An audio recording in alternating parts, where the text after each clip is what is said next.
في يعني اقتراح لشراء ميكروويف تشتريه مانيوال احسن من الزراير. الزراير التاتش دي بتبوظ بسرعه، يعني عمرها الافتراضي بيبقى بسيط خالص اللي هي زراير التاتش، لكن المانيوال اللي هي العاديه دي احسن 100 بتبقى بكره كده يعني، بكره عاديه بتظبط الساعه وتظبط درجه الحراره والمده. دلوقتي جهاز الميكروويف دخل في كل بيت وفي كل كافيه وفي كل ريستوران، وبقى حاجه يعني مطلوبه وملحه جدا في الحياه اليوميه. كانت العروسه الاول بتجيبوا حاجه كترفيهيه، والدتها كانت بتختاره لها كميكروويف، لكن النهارده والدتها بتغير منها، بتجيب ميكروويف في البيت هي كمان.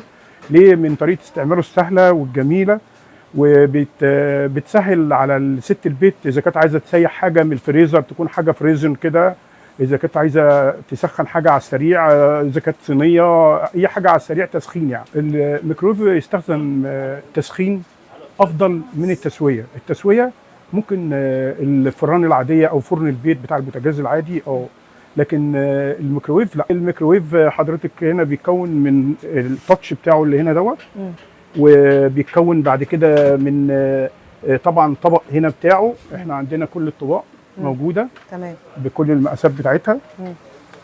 الطبق بتاعه هو وده تمام، ده الطبق بتاعه. ايوه. عندنا الحوامل بتاعه الطبق اللي جوه الداخليه. عندنا حضرتك هنا بيتكون فيه هنا ميجريتون اللي هو بتاع جهاز التسخين، تمام. وفي هنا الترانس بتاعه، وهنا دي مجموعه التاتش العاديه. جميع انواع الميكروويفات في السوق، اذا كانت LG او سامسونج او وايت ويل او وات ايفر، اي نوع يعني ماشي، كلهم زي بعضهم من جوه، نظريه عملهم كلهم واحده. تمام. لكن اللي بيفرق ايه بقى؟